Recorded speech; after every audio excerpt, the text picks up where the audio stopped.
Então, o que os governantes em geral querem? Eles querem um mundo de paz, um mundo pacificado. O que é maravilhoso. Quem não quer paz, né? Quem não quer paz? Todo mundo quer paz, né? Principalmente os cristãos, né? Ninguém quer mais paz que os cristãos. A gente quer paz para poder fazer o que realmente importa. Que, né, ao nosso ver, a visão da sã doutrina, o que realmente importa é o quê? A gente não está falando de nada disso aqui que a gente está falando. É nós falarmos de Cristo, Evangelho, salvação. É isso que realmente importa. Na verdade, é a única, né? É o que importa. É isso. Então, paz todos querem. O problema é como alcançá-la. Então, o mundo sai da Segunda Guerra Mundial e cria um organismo para intermediar as relações em todo o planeta. E aí nós temos o nascimento da União Europeia, o nascimento da United Nations, né, da ONU, com esse objetivo aí. Vamos fazer o meio de campo entre todos os grandes governantes e daí ninguém mais entra em guerra para que a gente possa, em paz, tocar nossa pauta. Que pauta? Aí é o problema. A pauta econômica. Então, nós estávamos até estudando na aula de ontem do Mário Ferreira.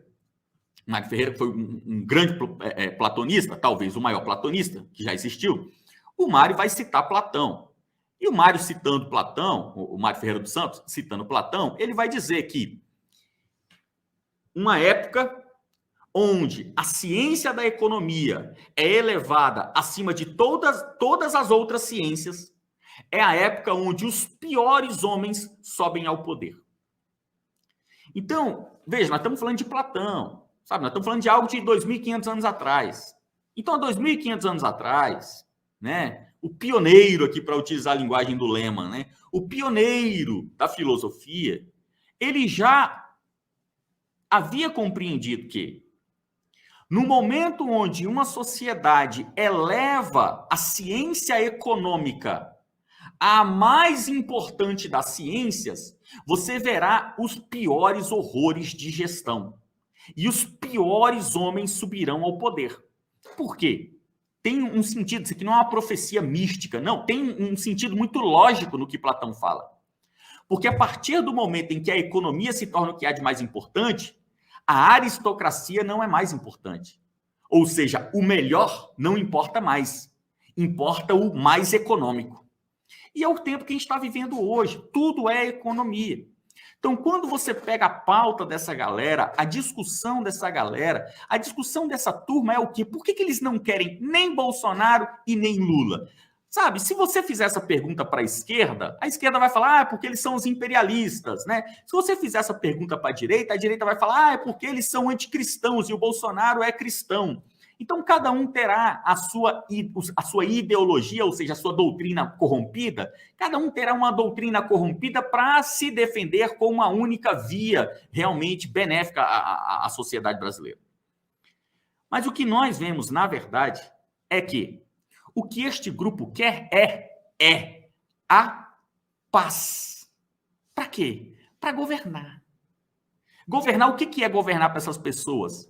A não instabilidade, ou seja, eles querem a estabilidade global. Gente, isso é um absurdo, isso é inalcançável, porque a única forma de alcançar uma paz global é com a volta do rei dos reis, porque se ele é o rei dos reis, ele governa todos os demais reis.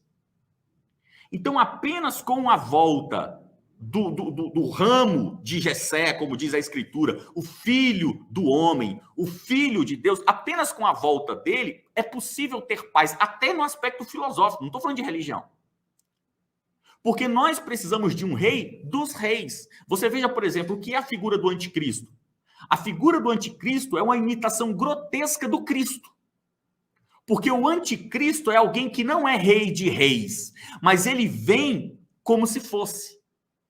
Então ele vem justamente para dizer, olha, eu estou acima dos outros senhores, eu sou o senhor dos senhores. Então os senhores respondem a mim. Sendo os senhores submissos a mim, eu consigo instaurar a paz, porque eu ordeno, estejam em paz, e eles me obedecem. Mas ele não é senhor dos senhores. Então, essa discussão é uma discussão que o globalismo propõe, que é uma discussão vencida. porém, vencida para nós, não para eles. Por quê? Porque eles são de matriz ateia. Então, essa argumentação que eu estou colocando aqui é uma argumentação que para eles não surte efeito, porque eles não creem nela. E essa argumentação minha é uma argumentação que necessita de base fé.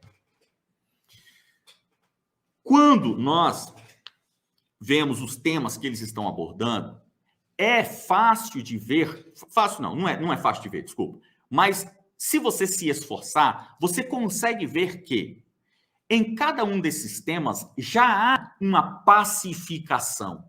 A paz já foi alcançada no mundo da discussão, como eles estão falando, né? Instigando o meio ambiente. Então, para instigar o meio ambiente, já há uma pacificação global. Qual a pacificação global? A pacificação global é: nós temos que proteger a natureza. E proteger a natureza controlando o desenvolvimento humano. Ou seja, um pé de copaíba, ele tem maior valor do que a construção de uma rodovia. Então, nós precisamos controlar o desenvolvimento humano utilizando a natureza, o meio ambiente, como barreiras, analisadas caso a caso, é óbvio. Porque se necessário for construir um Alphaville, a gente pode tirar uma comunidade indígena de um local, como foi feito aqui em Brasília para construir o bairro Noroeste, num local onde ainda há população indígena.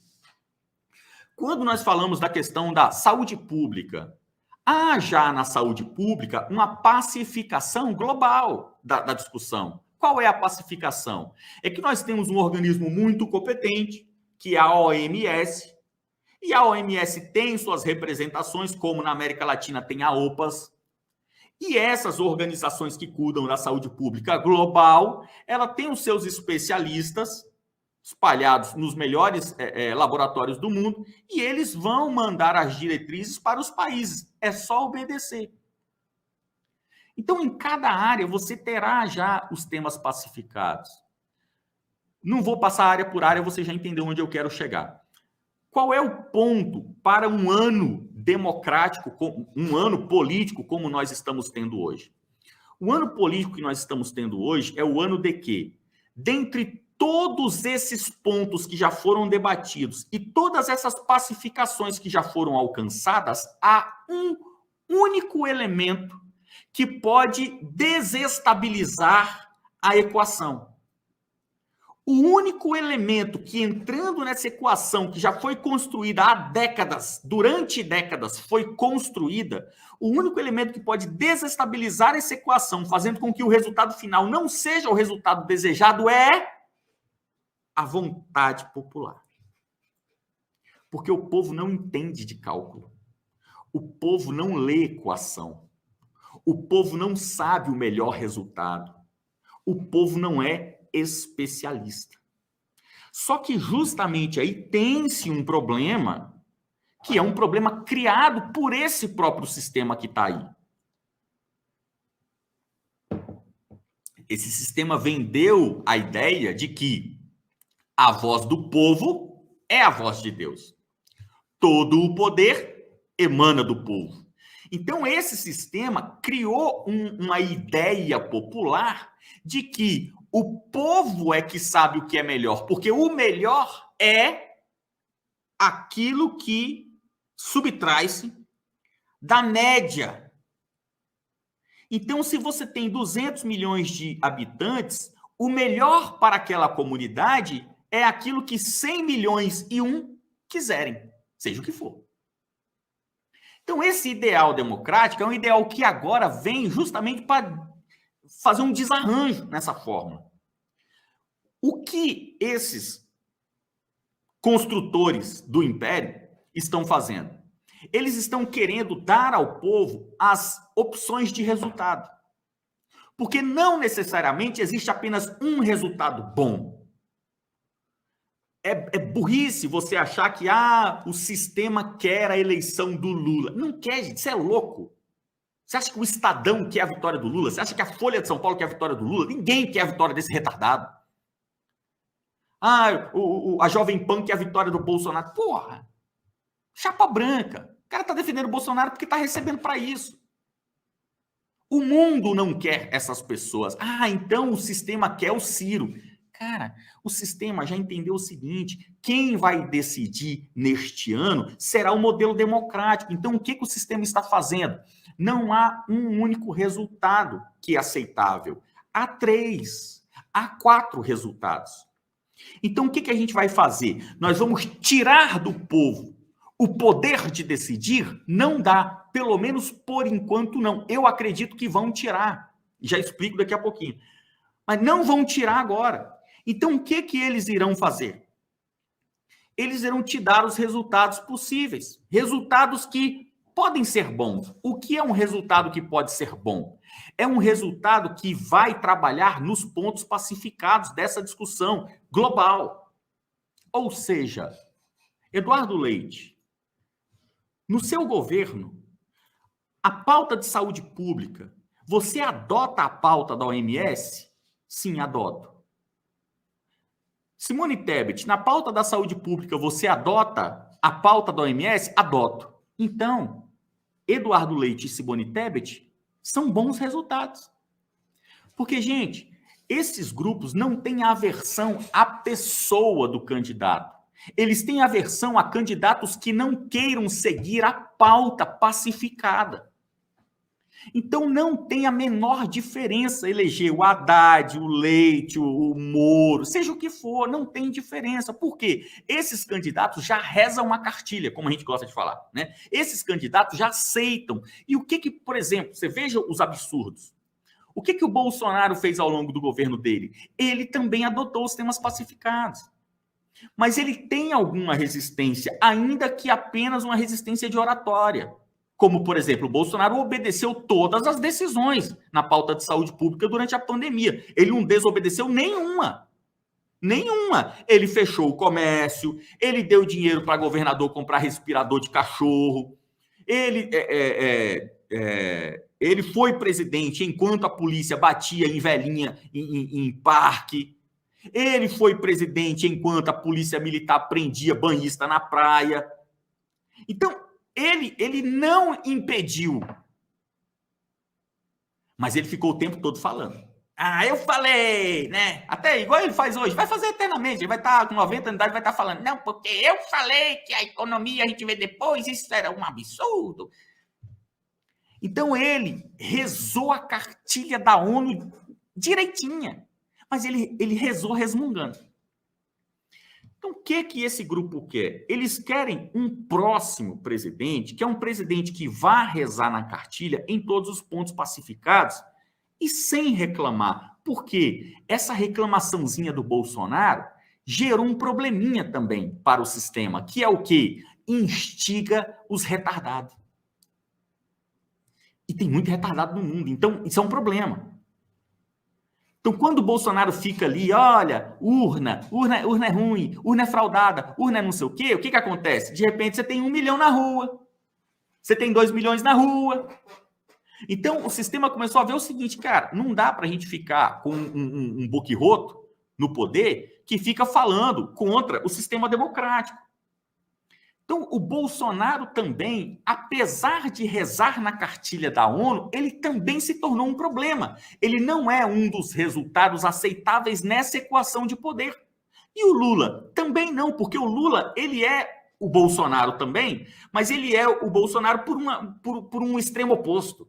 Né? Então, você tem extremos opostos, né? Você tem esse extremo oposto do Bolsonaro com esse ideal nacionalista e militar, e você tem o Lula com esse ideal socialista, proletário. Mas são extremos, né? Eles são extremos que praticam dos mesmos ofícios. Ambos são oradores, né? Oradores populares. Não é orador, né? Como o Temer, como um Sarney. É orador popular. É o cara que vai para a feira. O Bolsonaro vai na feira, come pastel, come frango, derruba a farofa no saco. O Lula também vai lá e dança lá a dança do Tigrão com as meninas na periferia. É orador popular. Então, esse evento é um evento que é isso que vocês que eu quero passar com essa live aqui. Nesse evento, estão definindo qual será o leque de opções para você. E aqui a gente tem aquilo que a gente vem falando, né? Eu, a Ju, o Pontes, a gente vem falando já há quase 2 anos aí, que nós não teremos o Bolsonaro, não teremos o Lula. E a gente diz também, não teremos o Moro, porque o Moro é um cara nojento, ninguém gosta do Moro. O Moro é um saco, o Moro é chato pra cacete. E o Moro, ao meu ver, mas é uma análise pessoal minha, na minha visão, o Moro é o mais perigoso de todos. O Moro é pior do que o Bolsonaro. O Moro é pior do que o Lula. Para mim, o Moro é o pior de todos, né? Para mim, o resultado terrível de 2022 seria uma vitória do Moro. Mas isso é outro aspecto.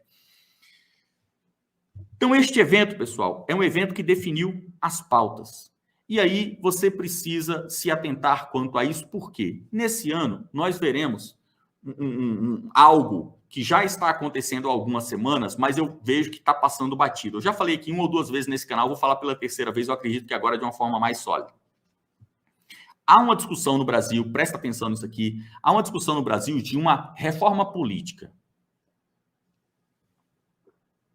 Essa reforma política, ela se dá da seguinte forma.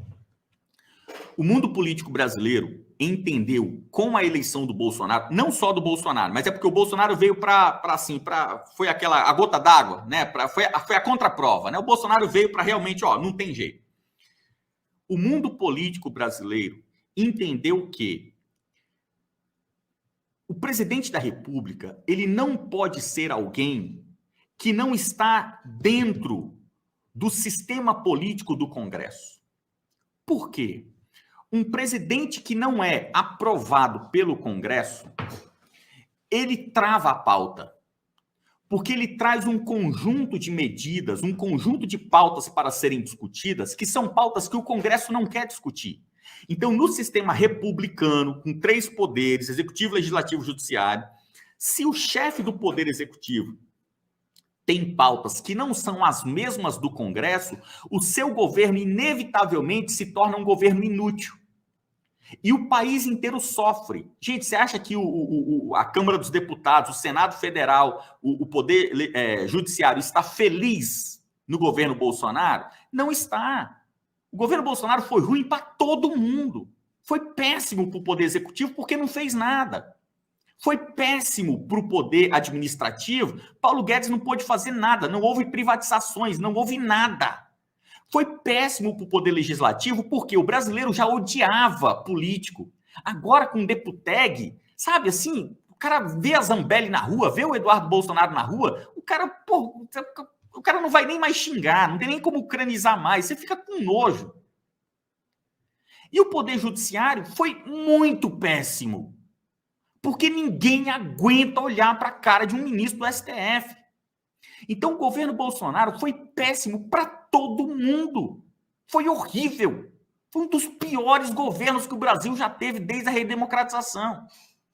Então, o que o poder político definiu como reforma política a ser realizada agora? O poder político inventou o seguinte, ouça isso aqui. Eles querem, o PL já está na Câmara, o Arthur Lira já declarou que será discutido emergencialmente esse projeto. Eles querem fazer na prática o seguinte: a partir de agora, o presidente da República, ele não será mais escolhido pela população numa eleição direta. Ele será escolhido dentre uma quantidade de nomes que será definida como, a discussão ainda está em andamento, como se faz, por exemplo, para nomear um procurador-geral, uma lista tríplice. O que importa é, o nome para a presidência da República precisa vir do Congresso. Porque daí o Congresso já define numa eleição indireta, primeiro, ele já faz uma peneira e escolhe os nomes, porque daí todos os nomes que eles escolherem serão bons nomes. Qualquer um daqueles que for escolhido será um aprovado pelo Congresso. Com isso, um daqueles indo a presidente da República, ele não imporá ao Congresso uma pauta que o Congresso não quer votar. Então, com esse sistema do Congresso, você tem agilidade no processo legislativo e você acaba com os empecilhos entre o Poder Executivo e o Judiciário. Como escolher isso? Como escolher? Olha o absurdo que eles querem fazer. Eles querem agora que o presidente da República seja a pessoa que vai escolher um daqueles nomes. Então, o que a gente pode ver? Que, ao que tudo indica, a eleição presidencial de 2026 será, assim como nós tivemos no Brasil, a eleição após o governo Floriano Peixoto, com a chegada do Prudente Moraes. Porque quando o Prudente Moraes chegou no Brasil, ele veio como, enfim, né, a verdadeira república, porque você teve Marechal Deodoro, militar, você teve Floriano Peixoto, militar, ambos deram um golpe no Brasil e chegaram no poder na ponta do fuzil. Então, quando chegou o Prudente de Moraes, foi o primeiro presidente civil eleito. Quando o Prudente de Moraes chegou, ainda que por via indireta, começou no Brasil a verdadeira democracia. O que o Prudente de Moraes institucionalizou no Brasil? O sistema que todos nós estudamos na escolinha, o café com leite. Então, a partir do Prudente de Moraes, o que aconteceu? O eleitor brasileiro, ele tinha a sensação de estar escolhendo o presidente da República. Mas quem escolhia, na verdade? O Congresso. Como? Por meio da indicação. O Congresso indicava uma hora um nome de São Paulo. Depois ele indicava um nome de Minas Gerais. Depois um nome de São Paulo. E assim eles iam tocando democraticamente a escolha dos presidentes no Brasil. Então, se nós tivermos agora, nesse ano de 2026, uma eleição que for totalmente liberada, Lula, Bolsonaro, Moro, Tebet, vai pro pau e o melhor vence. Pode ser que, vai que o Lula ganha. Vai que o Bolsonaro ganha. Sabe o que vai acontecer? O Congresso vai ficar mais 4 anos sem poder aprovar essa reforma. Porque se eles aprovam a reforma, em 2026, os nomes que o Congresso entregar para o presidente da República escolher da lista tríplice será escolhido, na verdade, pelo Lula. Ou pode ser escolhido pelo Bolsonaro. Então, essa reforma não pode passar até 2026. Com um evento como o Brasil Conference, o Brasil Conference já está, na verdade, fazendo uma lista. Porque se nessa eleição de 2022, deste ano, nós tivermos Tebet, Eduardo Leite, eu duvido que eles permitam o Ciro Gomes participar. Se nós tivermos Tebet, Eduardo Leite, Rodrigo Pacheco e Dória, tanto faz qualquer um deles que ganhar. Porque esse que ganhar pode acabar com a reeleição. Ele não vai precisar se reeleger, porque em 26 ele vai escolher o nome que vem do Congresso para ser o próximo presidente. É como que uma reeleição. E você vai ter no Brasil a pacificação eterna. Nunca mais se verá o que se viu no governo Bolsonaro. Militante na Praça dos Três Poderes com tocha na mão, gente jogando rojão no STF, gente dando dedo pro STF. Nunca mais você vai ver. Por quê? Porque você vai ter os 3 poderes pacificados. Ficou muito claro. Agora, isso, né? Eu falava desde a época que eu também era um dos que estava na Praça dos Três Poderes. Eu sempre falei isso. Gente, para com essa babaquice de achar que isso aqui é espontâneo. Nunca foi. Não existe manifestação espontânea. Todo mundo está em casa e, de repente, vamos para a Praça dos Três Poderes? Ah, vamos. Isso não existe. Vamos. E eu sempre reclamei dentro do governo sobre isso. Parem de mentir para o eleitor. Olha lá embaixo o pessoal lá na Praça dos Três Poderes. Vocês estão mentindo para eles. Isso aqui não é espontâneo, pô. Vamos organizar, mostra que é organizado, faz uma coisa organizada, mas faz uma coisa honesta, limpa. Para com esse negócio de, não, o povo é o cacete. É o povo manipulado, é o povo que você está falando para ele fazer. O cara está saindo de Porto Alegre, vindo de ônibus para a Praça dos Três Poderes, para dormir no relento, para te defender porque você mandou, pô. Pode ser a última vez, né? A última vez que isso está acontecendo. Agora, essa conversa que eu proponho aqui, gente, é uma conversa séria. É uma conversa que o Minion vai entender? É lógico que não. O Minion vai ficar, eu sabia, o Fernando é comunista, eu sempre falei.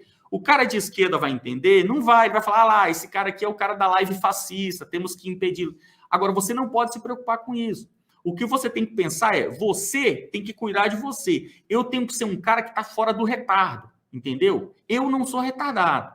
Eu não estou com essa mente idiota lulista e nem com essa mente idiota bolsonarista. E aí, o que nós temos proposto aqui nesse canal já há um bom tempo? Nós temos proposto uma saída, que é a única saída que eu conheço. A única saída que eu consigo imaginar, que eu conheço, que eu consigo produzir. O que você precisa fazer? Você precisa encontrar o núcleo onde você ainda consegue exercer poder.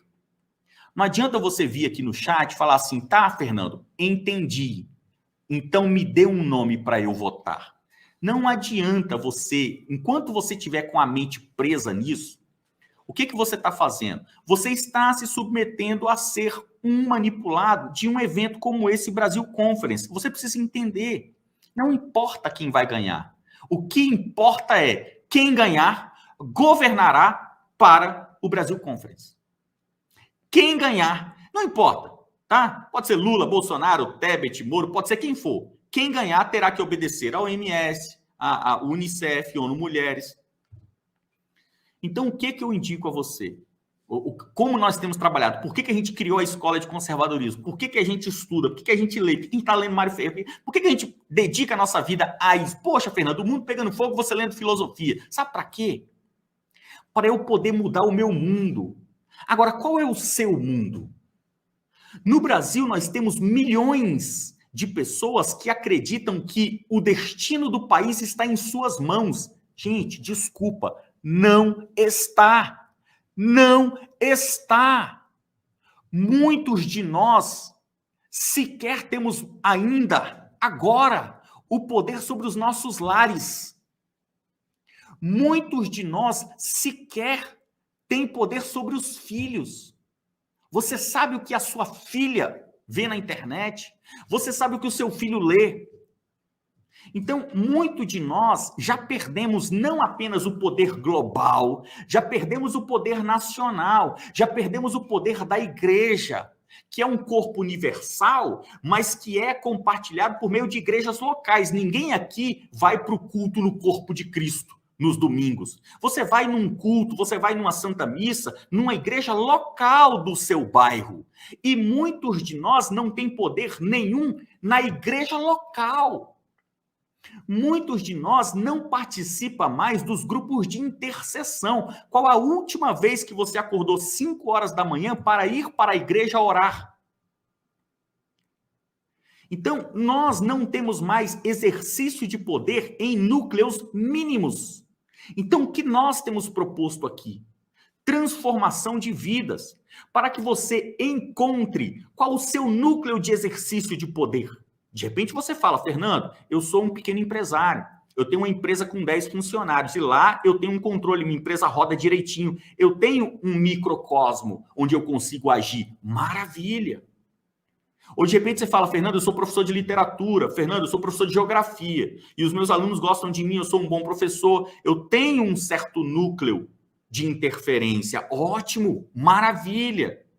Pô, Fernando, eu sou uma senhora, tenho 60 anos, sou aposentada, consegui me aposentar do funcionalismo público e hoje eu não faço nada, quero encontrar algo para eu fazer. Maravilha! De repente você pode criar uma iniciativa, montar uma biblioteca comunitária no teu bairro, de repente você pode montar um grupo de estudo na tua igreja, de repente você, não, Fernando, eu sou um homem de 40 anos, eu gosto de bater um futebol no fim de semana, então todo fim de semana a gente tem lá o grupo dos homens que a gente joga um futebol, depois toma uma gelada e tal. Maravilha! Você está vendo como existem diferentes universos, onde nestes universos o Lehman não está mandando, porque quando você está com seus amigos na mesa do bar tomando uma gelada, o Lehman não está lá definido. Então você pode ser o mestre daquele momento. De repente você fala, Fernando, eu tenho uma família maravilhosa. Eu, minha esposa, eu, meu marido, nós temos os nossos filhos, a gente tem... Porra, de repente você está com uma bomba atômica na mão. Você está com 2, 3 vidas na sua mão que você pode mudar essas vidas. E aí você pode fazer algo ali como o quê? Uma escolha presidencial. Porque no Brasil as pessoas estão entendendo que a escolha do presidente é a definição do futuro. E nunca foi. Nunca foi. Você veja, por exemplo, quando você lê na Escritura, quando você lê o livro de Atos dos Apóstolos, e você vê as viagens missionárias do apóstolo Paulo, você sabe quem era o governador, o governante, e não era rei, não era presidente, era imperador. Você sabe quem foi o imperador enquanto o apóstolo Paulo conquistou o mundo para Cristo? Foi Nero, que foi um anticristo. Nero foi um anticristo. Nero tocou fogo em Roma e colocou a culpa nos cristãos. Os cristãos foram expulsos, tiveram que fugir de Roma para não serem assassinados. Nero perseguiu os judeus, perseguiu os cristãos. E debaixo do império de Nero, a igreja conquistou o mundo mediterrâneo. Então, gente, é preciso entender, mesmo debaixo do império de Nero, é possível transformar o mundo. E no Brasil as pessoas têm imaginado que não, Fernando, mas se eu perder a presidência, o meu mundo acabará. Não acabará. Qual é o seu mundo? Qual é o seu universo? Onde você tem poder de influência? E aqui a última pergunta.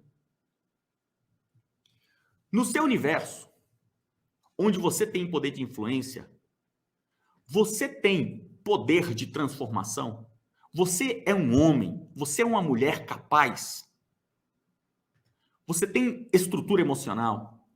Você tem estrutura sentimental? Você tem estrutura psicológica? Você tem inteligência, sabedoria, entendimento?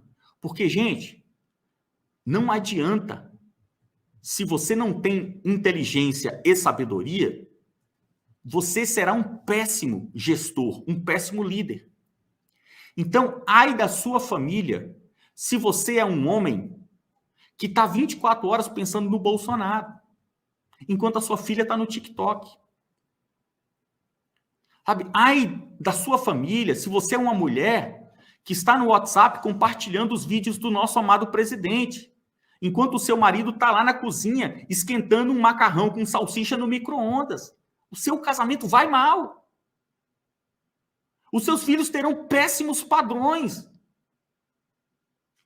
Então, é preciso que, entendendo qual é o seu cosmo, entendendo qual é o seu universo, o seu meio de influência, o seu poder de construção de uma realidade, é necessário que você tenha capacidade. Então, você consegue entender por que nós estamos imersos nesse mundo de estudo? Você consegue entender por que o Brasil pegando fogo, o Fernando está lendo teologia? Você consegue entender o porquê? Porque nós estamos mudando vidas, nós estamos mudando realidades, nós estamos construindo microcosmos. Basta você ver o testemunho, os relatos que nós temos vindos do nosso trabalho. São pessoas que não estão falando, Fernando, me ajudou. Não, são pessoas que estão falando, Fernando, nós tivemos uma transformação de vida. Porra, mudou a minha vida em família, mudou a minha vida intelectual, mudou a minha vida espiritual. Eu voltei para a igreja, eu voltei a ter uma relação com Deus. Eu voltei a ter uma relação com o mundo da arte. Eu voltei a ter uma relação com a arte musical, com a arte literária. Gente, pelo amor de Deus, o que é a porca escolha de um político diante da transformação da sua vida intelectual? Então é isso que nós estamos falando aqui, e eu espero que fique claro para muitas pessoas que ainda não tenham entendido.